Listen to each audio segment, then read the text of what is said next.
날 구원하신 주 감사라는 찬송 많은 분들이 아실 텐데요. 날 구원하신 주 감사 뭐 이런 찬송 있잖아요.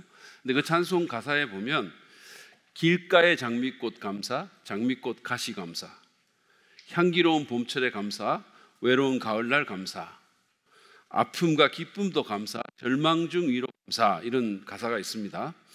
여러분은 이런 가사에 아멘 하면서 이렇게 부르세요? 네, 감사합니다. 어쩌면 아무 생각 없이 부르면 이렇게 쉽게 감사가 아멘이 나올 수도 있어요. 그런데 이 가사의 의미를 좀 생각하면서 부르면 이게 쉽게 아멘 할 수 있는 곡이 아닌데 이런 생각이 들 겁니다. 우리가 장미꽃에 감사하기는 쉬워요. 물론 그것도 감사 안 하는 분도 있지만, 그러나 장미꽃에 감사하는 것은 그래도 자연스럽습니다. 그러나 장미꽃 가시에 감사하는 것 쉽지 않죠. 우리가 봄철, 향기로운 봄철에 또 기쁨에 대해서 감사는 할 수 있어요. 그러나 외로운 가을날 아픈데 감사할 수 있습니까? 정말로 막 가시에 찔려서 상처가 나고 피 흘리고 그러면서 감사하는 게 가능할까요? 건강하고 기쁠 때는 감사하겠지만 절망 중에 몸이 너무 아파서 힘든데 감사가 나옵니까? 쉽지 않죠. 거의 불가능하게 느껴지죠. 오늘 제 설교의 제목은 그럼에도 불구하고 감사입니다. 우리가 장미꽃에 대해서 감사하는 것은 때문에 감사라고 이렇게 말할 수 있을 것 같아요. 그렇지만 장미꽃 가시에 대해서 감사한다면 그것은 그럼에도 불구하고 감사라고 말할 수 있을 겁니다. 근데 살다 보면 우리가 장미꽃만 만나는 게 아니잖아요. 우리는 종종 장미꽃 가시에 찔리고 아픔과 고통을 느낍니다. 때로는 피를 흘리기도 하죠. 여러분, 인생에는 향기로운 봄날만 있는 게 아니고 외로운 가을날도 있고 춥고 정말 어두운 겨울도 있죠. 사실은 장미꽃과 향기로운 봄날보다는 그 가시, 그리고 외로운 가을, 겨울 뭐 이런 것들을 훨씬 더 많이 만납니다. 그럴 때 우리가 어떻게 감사할 수 있을까요? 어떻게 원망하고 불평하는 그런 자연스러운 반응을 하면서 더 불행해지기보다 하나님께 감사와 찬양을 돌릴 수 있을까요? 저는 추수감사절을 맞아서 이 질문에 대해서 좀 대답을 함께 여러분과 찾아보기를 원합니다. 먼저는 우리가 그럼에도 불구하고 감사를 하기 위해서는 모든 일에 감사하는 것이 하나님의 뜻임을 우리가 알아야 합니다. 우리가 잘 아는 데살로니가전서 5장 18절 말씀, 우리가 조금 전에 읽었던 그 말씀 이렇게 돼 있죠. 우리 같이 한번 읽어보실까요? 시작. 모든 일에 감사하십시오. 이것이 그리스도 예수 안에서 여러분에게 바라시는 하나님의 뜻입니다.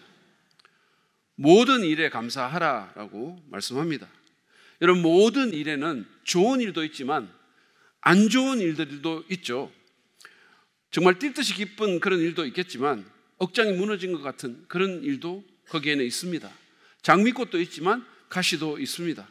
그 모든 일에 감사하는 것이 그리스도 예수 안에 있는, 그리고 우리를 향한 하나님의 뜻이라는 겁니다.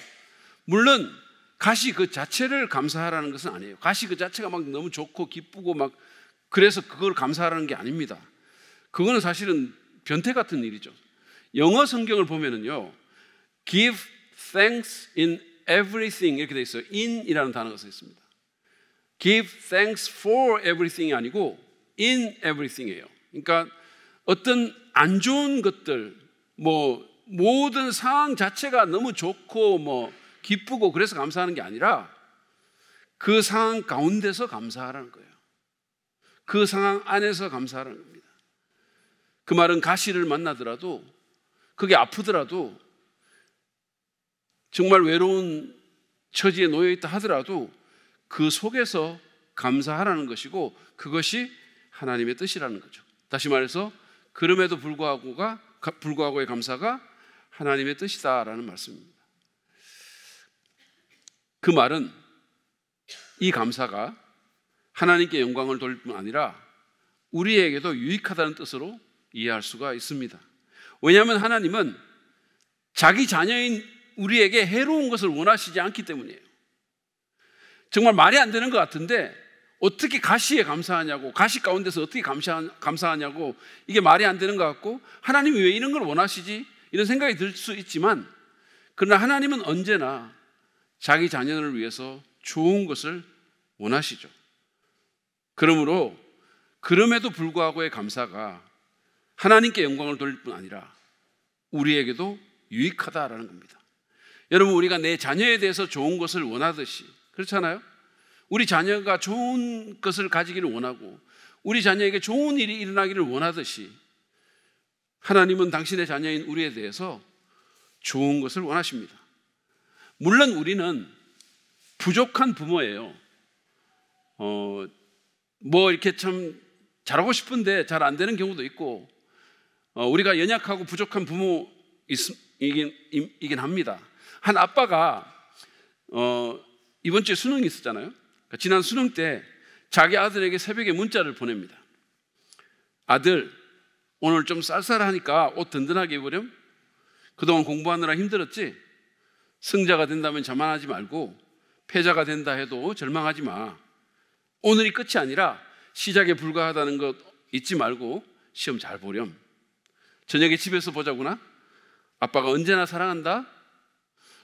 여러분, 얼마나 스윗한 아빠입니까? 이렇게 문자를 이제 보냈어요. 조금 있다가 단문이 왔어요. 아빠, 나 아직 고2야. 여러분, 우리는 이렇습니다. 우리가 뭘 몰라요. 잘 모릅니다. 사실은 내 자녀에게 뭐가 정말 좋은 건지, 뭐가 정말로 유익한 건지도 잘 몰라요. 그리고 의도는 좋은데 그 의도와는 달리 우리가 어려움을 줄 수도 있어요. 사실은 잘하려고 하는데 오히려 내가 내 아이에게 어려움을 가져다 줄 수 있다는 말씀입니다. 그러나 여러분, 우리 하늘 아버지는 그렇지 않습니다. 그분은 자녀인 우리에게 정말로 좋은 것만 원하십니다. 그래서 바울은 로마서 12장 2절에서 이 하나님의 뜻을 선하고, 다시 말해서 좋고 기뻐할 만하고 그리고 완전한 것이다, 이렇게 얘기했어요. 정리하자면 어떤 상황에서라도 감사하는 것이 우리에게 너무 좋은 거라는 겁니다. 그래서 하나님이 그것을 원하신다는 거예요. 실제로 요즘 뇌과학과 의학이 발달하면서 감사가 우리에게 얼마나 좋은 영향을 끼쳐주는가를 이렇게 보여주는 연구 결과들이 계속 나오고 있어요. 우리나라의 정신의학계의 권위자인 이시영 박사라는 분이 있는데, 그분이 감사의 영향에 대해서 인터뷰에서 이런 말을 했습니다. 감사만큼 편안한 감정이 없다. 감사만큼 스트레스를 치유하는 가장 좋은 방법도 없다. 전두연합 영역이 감사하다는 마음을 가지면 내 전두엽과 변형계까지 영향을 미친다. 따라서 내 전체에 영향을 미치게 된다. 감사하다는 마음을 먹으면 뇌가 긍정적으로 변하면서 세로토닌이 분비된다. 감사의 마음을 먹으면 우리 안에서 세로토닌 호르몬이 분비된다는 거예요. 이 세로토닌은 인간의 기분에 대한 조절과 조정을 관장하는 그런 호르몬이거든요. 그래서 인간의 소소한 기쁨에 관여하기 때문에 이 호르몬을 행복 호르몬이다, 이렇게 부르기도 하는 거예요. 그리고 우울증 처방을 할 때는 이 세로토닌의 수치를 올려주는 약을 처방한다고 합니다. 그런데 이 행복 호르몬이 감사할 때 나온다는 거예요. 말하자면 감사가 우울증을 치료하는 약과 같은 효과를 준다는 겁니다. 한 가지 예를 더 들어보겠습니다. 제가 인터넷에서 접한 그 실험 얘기인데요. 이제 이 실험을 위해서 막 너무 마음이 우울한 그런 사람들을 모읍니다. 그리고 그들을 두 그룹으로 나눠요. 한 그룹에게는 비록 우울하고 힘든 상황이지만 감사할 것들을 한번 적어보라고 그렇게 말을 했어요. 큰 게 아니더라도, 아주 작은 거라도, 아주 소소한 거라도 어떻게든 한번 감사할 거를 끄집어내서 한번 적어보라고 시켰어요. 그리고 다른 그룹에게는 그냥 하소연을 하게 했어요. 그 사람 다 우울하니까 그냥 우울한 마음, 슬픈 마음, 그냥 자기 마음의 상태를 그대로 그냥 한번 적어보라고. 그렇게 권한 겁니다.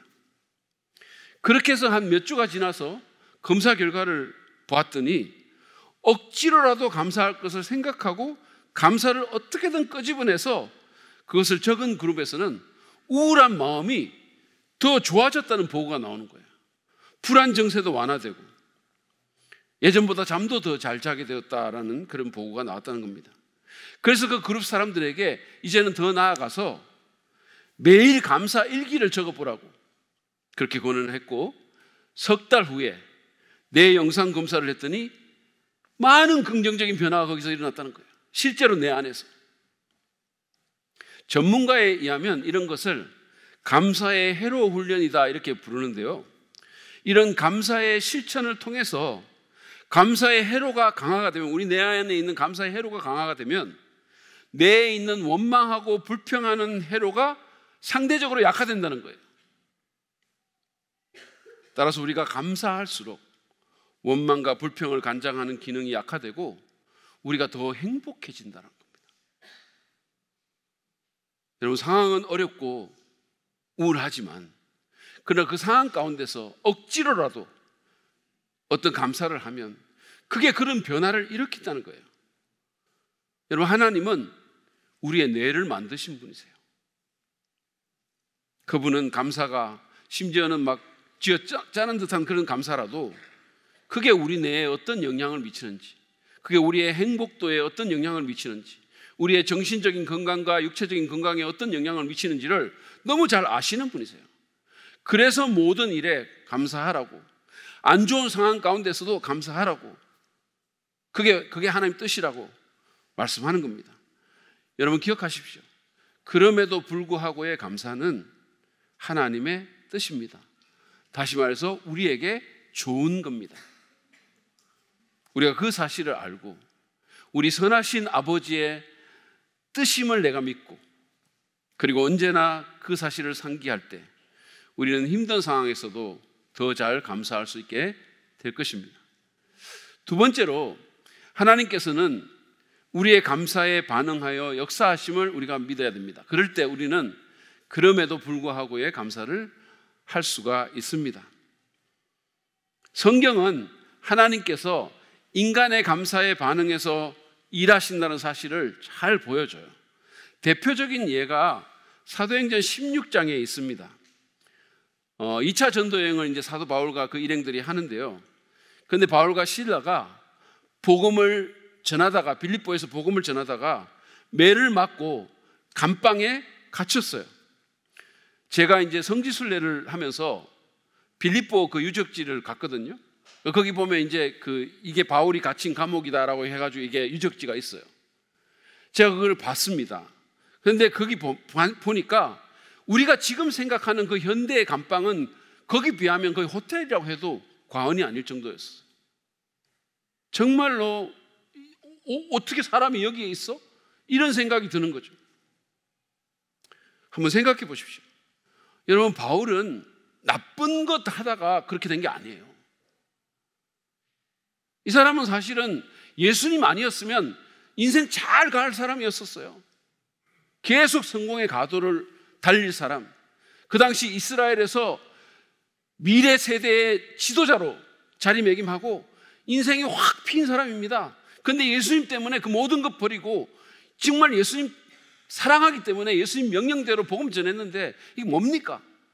매를 맞고 감옥에 갇힌 거예요. 그 매라는 게 여러분 30cm 자로 뗐지 하는 그런 수준이 아니에요. 여러분, 제가 이렇게 사진 하나 보여드릴 텐데, 이렇게 무슨 여러분, 이게 정말로 곤장을 들 힘도 없는 그런 여인이 귀여운 미소를 지으면서 때린 그런 게 아니에요. 그런 게 아닙니다. 여기 보면 22절, 이거 이제 지워주세요. 22절, 23절에 보면 옷을 찢어 벗겼다 그랬어요. 사도 바울과 실라의 옷을 찢어 벗기고, 그리고 죽을 듯이 팬 거예요. 그러니까 살이 찢어지고 아마 피가 나오고 난리가 났을 겁니다.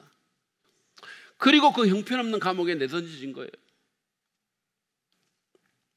다른 것도 아니고 전도하다가, 좋은 일 하다가 예수님 명령에 순종해서 사명 수행하다가 이런 일을 당했다면 어떤 느낌이 들까요? 어떤 반응을 우리가 할 수 있겠습니까? 나 뭐 괜찮아요. 뭐 이런 표정이신데 실제로 한번 생각해 보세요. 여러분, 우리는 사실은 전도한다고 상도 주잖아요. 근데 전도하다가 무슨 군포경찰서 끌려간다면 어떻겠어요? 저부터 아마 인상이 죽상이 돼서 불평하고 원망하고 그랬을 거예요. 아니, 하나님 도대체 왜 이러십니까? 아니, 지금 주님이 시켜서 전도했는데 어떻게 나를 이런 직업을 받게 하시고 어떻게 나를 이 유치장에 쳐넣습니까? 그러지 않겠습니까? 근데 바울과 실라는 누구도 예상치 못한 그런 반응을 했어요. 24절, 25절을 보시죠. 간수는 이런 명령을 받고 그들을 깊은 감방에 가두어서 그들의 발에 착고를 단단히 채웠다. 한밤쯤 되어서 바울과 실라가 기도하면서 하나님을 찬양하는 노래를 부르고 있는데 죄수들이 듣고 있었다. 그들이 기도하고 찬양했어요. 그렇게 두들겨 맞고 피가 아마 흐르고 그 거친, 정말 어떻게 보면 사람이 살 곳이 아닌, 있을 곳이 아닌 그 감방에 내던져졌는데도 그들이 기도하고 찬양했다는 겁니다. 다른 말로 하면 이 상황 가운데서 하나님께 감사를 올려드린 거예요. 누가는 그때 죄수들이 듣고 있었다라고 말을 했는데 사실은 죄수들만 들은 게 아니에요. 위에 계신 분이 들은 겁니다. 여러분, 우리가 무슨 말을 하면 우리만 듣는 거 아닙니다. 기억하세요. 위에 계시는 분이 들으세요. 그리고 그 다음 줄인 26절은 그분의 반응을 적고 있어요. 보시죠. 그때 갑자기 큰 지진이 일어나서 감옥의 터전이 흔들렸다. 그리고 곧 문이 모두 열리고 모든 죄수의 수갑이며 착고가 풀렸다. 말도 안 되는 상황에서 불평과 원망을 쏟아내도 너무나 당연한 그 상황에서 그럼에도 불구하고의 감사를 올려드렸더니 하나님이 그 감사를 들으시고 놀라운 역사를 일으키신 거예요. 그래서 이걸로 인해서 빌립보 교회가 세워지게 된 것입니다. 최초의 유럽 교회가 두 사람의 감사로 세워지게 된 거예요. 하나님은 우리의 감사에 반응해서 일하십니다. 여러분, 우리가 알다시피 하나님은 우리의 불평과 원망에 반응해서 뭘 하진 않아요. 오히려 나쁜 일이 일어나죠. 여러분, 이스라엘 민족이 광야에서 원망과 불평을 쏟아냈을 때 그들이 거둔 열매가 뭡니까? 우리가 사실은 출애굽기 읽고 무슨 민수기 읽고 막 이러면서 이 사람들 왜 이렇게 불평하고 왜 이렇게 원망하냐 막 이렇게 하지만 한번 거기 처해 보세요. 맨날 그 텐트에서 자고 그리고 막 이상한 벌레들 만나고 낮이 되면 더워서 죽겠고 막 그리고 맨날 이동해야 되고 뭐 안정 안 되고 어디로 갈지 모르고 만약에 우리가 이런 상황에 처하면 우리 어떻게 하겠어요? 우리도 원망하고 불평 안 하겠습니까? 왜 안 할 것처럼 그런 표정을 써오십니까? 아마 더 할지도 몰라요. 그런데 그들이 그렇게 했을 때, 그 원망과 불평을 쏟아냈을 때, 소위 하나님의 백성이라는 사람들이 그렇게 했을 때 그들이 거둔 열매는 40년 광야 방황이라는 거였어요. 그러나 하나님은 우리가 앞에 그 사도행전 얘기에서 본 것처럼 우리가 감사했을 때, 그럼에도 불구하고 감사했을 때 그분은 그것에 반응하고 역사합니다. 그래서 스펄전 목사님은 하나님께서 별빛에 감사하는 자에게 달빛을 주시고 달빛에 감사하는 자에게 햇빛을 주시고 햇빛에 감사하는 자에게 영원히 지지 않는 주님의 은혜의 빛을 주신다라고 말을 한 겁니다.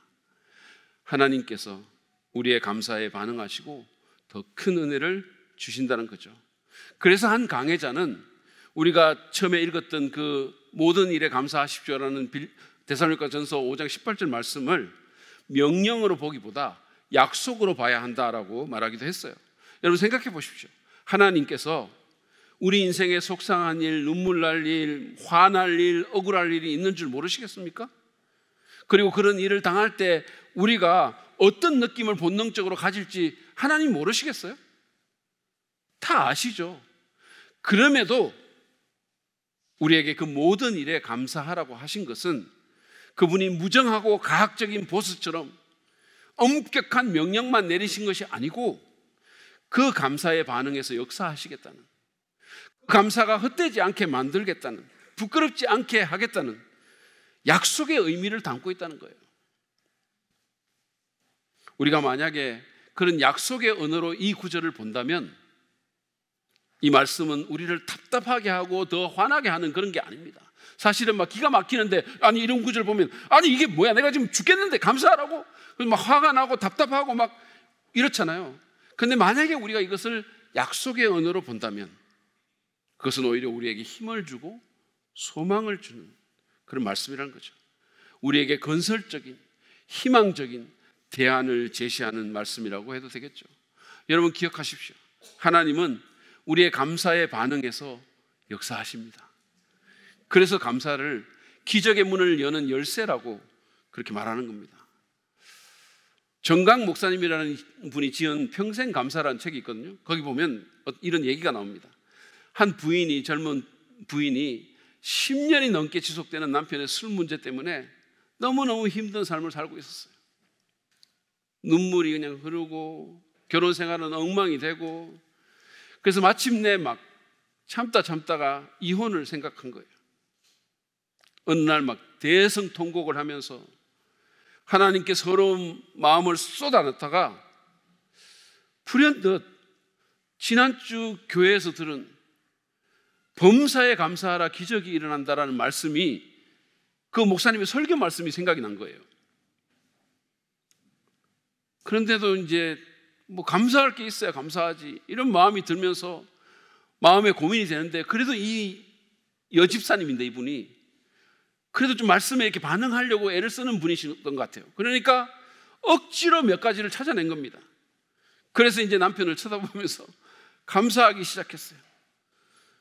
술에 쩔어가지고 정신없이 코골며 자고 있는 이 모습을 쳐다보면 한심하긴 하지만 그래도 없는 것보단 낫다 싶어 감사합니다. 그랬어요. 저렇게 술은 취했지만 다른 데 안 가고 그래도 집은 찾아 들어오니 감사합니다. 술은 좋아해도 여자는 나밖에 모르니 감사합니다. 토요일에는 더 많이 마셔서 주일날에는 어김없이 잠만 자니 교회 가는 일에 방해받지 않게 하셔서 감사합니다. 뭐 이런 식으로 감사를 한 거예요. 이렇게 참기름 짜내시냐 말도 안 되는 그런 감사를 막 하는데, 그렇게 감사 기도를 엎저리는 중에 놀랍게도 기분이 바뀌기 시작한 거예요. 너무 우울하고 절망적이었고 너무 힘들었는데, 그렇게 시작했는데 이렇게 억지로 막 짜내면서 하는데 기분이 실제로 바뀌는 거예요. 그러니까 표정도 이제 변한 겁니다. 근데 그런 와중에 남편이 이제 자다가 목이 말라가지고 잠을 깼어요. 그래서 깨보니까 자기 부인이 뭔가 중얼거리고 있는데 표정이 아주 밝은 겁니다. 그래서 아니 밤에 잠 안 자고 뭐 하냐고, 좋은 일 뭐 있어? 이러면서 물었어요. 그러니까 이 여인이 이렇게 대답합니다. 당신과 사는 것이 감사해서 그래요. 하나님께 감사기도 하고 있는 거예요, 당신 때문에. 이런 거예요. 이건 제가 볼 때 성령님께서 정말 역사하신 것 같아요. 그러니까 순간에 남편의 표정이 진지하게 변하더니 전혀 예상치 못한 반응을 보입니다. 여보, 내가 10년 동안 술 먹고 그렇게 당신 속을 썩였는데 그래도 나하고 사는 것이 감사하더니 정말 고맙소. 이제부터 술 끊으려고 노력할게요. 그리고 내가 교회 가는 게 그렇게 소원이라면 다음 주일부터 같이 가지 뭐. 이렇게 한 거예요. 여러분, 하나님이 그 감사의 기도를 들으시고 역사하신 거죠. 물론 이 여집사님의 경우처럼 감사만 하면 즉각적으로 모든 문제가 다 해결된다, 이런 의미는 아닙니다. 그러나 분명한 것은 하나님께서 우리의 감사를, 특별히 그럼에도 불구하고의 감사를 들으시고 그 감사를 우대하시고 감사에 역사하신다는 거예요. 그러므로 감사할 것이 없어 보이더라도 여러분 감사하십시오. 찾아서 하십시오. 찾아서 해보세요. 여러분, 아까 제가 광야 생활하는 이스라엘 사람들 얘기했지만 사실은 오늘 그 보면 감사할 거 없잖아요. 광야에 뭐 감사할 게 뭐가 있습니까? 그럼에도 또 찾아보면 뭔가 나오는 거예요. 찾아보면 매일 만나 내리는 거 매일 기적이잖아요, 사실은. 찾아보면 불기둥, 구름기둥 인도하는 거 그거 감사할 거 있잖아요. 그래서 우리가 찬송에도 받은 복을 세어보아라 이렇게 했어요. 한번 돌이켜서 생각해보고 카운트해보고 찾아보라는 거예요. 감사할 거리가 없겠는지 생각해 보십시오. 제가 종종 말씀드리지만 감사는 지적이고 영적인 행위예요.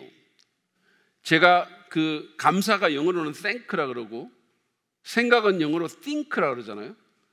모음 하나밖에 안 틀려요. 이거는 어원이 같은 거예요. 다시 말해서 생각할 때 감사할 수 있는 겁니다. 생각하고 살 때 감사할 수 있어요. 꼭 기억하십시오. 하나님은 우리의 감사에 반응해서 역사합니다. 여러분, 감사는요, 하나님이 우리에게 주신 강력한 무기입니다. 하나님께서 당신의 역사를 일으키는 도구로, 무기로 우리에게 감사를 주신 거예요. 그러므로 그 무기를 잘 사용하십시오. 생각해서 찾아서 감사하십시오. 하나님이 일하실 것입니다. 마지막으로 우리는 구원의 은혜를 받은 자로서 복음의 빛 안에서 우리 인생을 해석해야 합니다. 그럴 때 우리가 그럼에도 불구하고의 감사를 할 수가 있어요. 하나님께 구원의 은혜를 입은 자로서 모든 죄가 용서받고 하나님 자녀된 자로서 그 복음의 빛 안에서 우리 삶에 일어나는 그 삶의 일들을 해석하라는 거예요. 이번에 추수감사절을 맞아가지고 우리 중고등부에서 추수감사 이 네 글자로 사행시 컨테스트를 했어요. 그래서 중고등부 그 교사 중에 한 분이 이거 상도 준다고 해가지고 아이들이 막 그 2층에 가면 그 했던 게 붙어 있어요. 제가 몇 가지 소개를 해드릴 겁니다. 한번 보여주세요. 추수감사절이니까 수수랑 감자랑 사과 먹고 싶다. 뭡니까 이게? 자, 그 다음 또 한번 보여주세요. 그 다음 추운 어느 날이었다. 수소문 끝에 나는 찾아내었다. 유명한 감자탕집을 나는 라면 사리를 추가한 끝에 배불리 먹었다. 점입 가경입니다. 자, 그 다음 또 추워서 수리산 랜드라는 곳에 갔다. 가족들은 감감무소식이었지만 나홀로 찜질방에 갔다. 사사로운 감정에 신경 쓰며 찜질을 즐겼다. 이게 뭔 말입니까? 또 하나 보죠. 주인껌 슈퍼노바 감나라 배나라 하지 말고 사랑으로 다 같이 즐기자. 말도 안 되는 소리를 적어놓고 있습니다. 말도 안 되는 소리. 자, 그런가 하면 아주 경건하고 복음적인 것들도 있어요. 아주 복음적인 것들이 있습니다. 자, 보여드릴게요. 추수감사주일은 수없이 많은 고통을 당하고 우리를 구원하신 하나님께 감사하며 보내는 사랑의 날이다. 또 하나 보여주세요. 추적추적 비오는 날도 수려하게 맑은 날도 강개무량 은혜에 감사함은 사죄하기 위해 흘리신 그 피를 기억함이라. 여러분 대단하지 않습니까? 이거 1등 줘야 돼요, 이거. 자, 그 다음 또 하나. 추악하고 금은 나의 죄로 수없는 날 괴로워했는데 감히 마주할 수도 없이 거룩한 예수님이 나의 죄를 사하여 주셨습니다. 그것도 단번에. 여러분 이거 진짜 대단하지 않습니까? 제가 이거 보면서 우리 중고등부 희망 있다 이런 생각이 들었어요. 이런 거 보면서. 이런 거는 바로 천당이지. 이거는 바로 천당 갑니다. 앞에 거는 지옥이에요. 농담입니다만. 아무튼 여러분, 우리가 감사해야 할 것은, 정말로 가장 본질적이고 중요한 것은 바로 우리 죄를 사하시고 구원하신 하나님의 은혜예요. 우리 중고등부 아이들이 이거를 캐치를 해가지고 얼마나 아름답게 표현했습니까? 우리가 이런 것을 보고 그 구원의 맥락에서 봐야 된다는 거예요. 제가 앞에서 소개 안 한 것 중에 이런 게 있습니다. 또 하나 보여드릴게요. 추욱복을 수없이 받고 감사하지 않으면 사람입니까? 이거는 또 약간 정죄하는 그래도 그게 인간이냐? 뭐 이런 거죠. 여러분, 우리가 받은 수많은 추욱복 가운데 구원의 추욱복보다 귀한 게 어디 있겠어요? 그래서 제가 이렇게 이걸 보면서 다른 거는 몰라도 정말 그 구원의 추욱복에 감사 안 하면 사람이 아니다, 이런 생각이 들었어요. 우리가 정말 구원받은 자라면, 우리가 정말 복음을 아는 자라면, 아무튼 이 놀라운 은혜를 받은 우리에게 복음은 이렇게 말합니다. 하나님은 독생자를 십자가에 기꺼이 희생할 만큼 그렇게 너를 사랑한단다. 이게 복음이 우리에게 던지는 메시지예요. 그만큼 네가 소중하고 하나님이 그만큼 너를 사랑한단다. 하나님은 너를 언제나 그렇게 생각한단다. 그런가 하면 하나님은 죽음도 죽이시는 분이야. 예수님을 봐봐. 그분은 무덤에서 일어나셨고 영원히 살아계셔. 아프니? 힘드니? 죽겠니? 하나님은 네가 죽더라도 너를 살릴 수 있는 분이야. 이게 복음이 던지는 메시지예요. 이 하나님이 우리의 아버지이십니다. 이 하나님이 우리와 영원히 함께 하십니다. 이 하나님이 사망의 엄침한 골짜기를 가더라도 우리의 목자로서 우리를 지켜주십니다. 여러분, 이것이 구원받은 우리에게 복음이 던지는 메시지예요. 우리는 이 복음의 빛 안에서 우리의 삶을 해석해야 됩니다. 절대로 상황이 또는 믿지 않는 세상이 우리의 삶을 해석하게 해서는 안 되는 거예요. 그러면 절대로 그럼에도 불구하고의 감사를 할 수가 없어요. 그냥 상황이 해석하는 거예요. 네 상황 봐라, 네 꼴 봐라, 얼마나 힘드냐, 하나님이 너를 사랑한다고? 개나 줘라. 그런 상황에서 우리가 어떻게 감사할 수 있겠어요? 그런 상황에서 인생을 어떻게 우리가 제대로 살아갈 수가 있겠어요?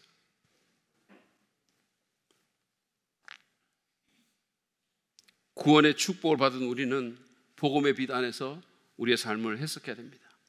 그러면 우리는 모든 것을 합력해서 선을 이루시는 하나님을 만날 수 있는 거예요. 그 가운데서도.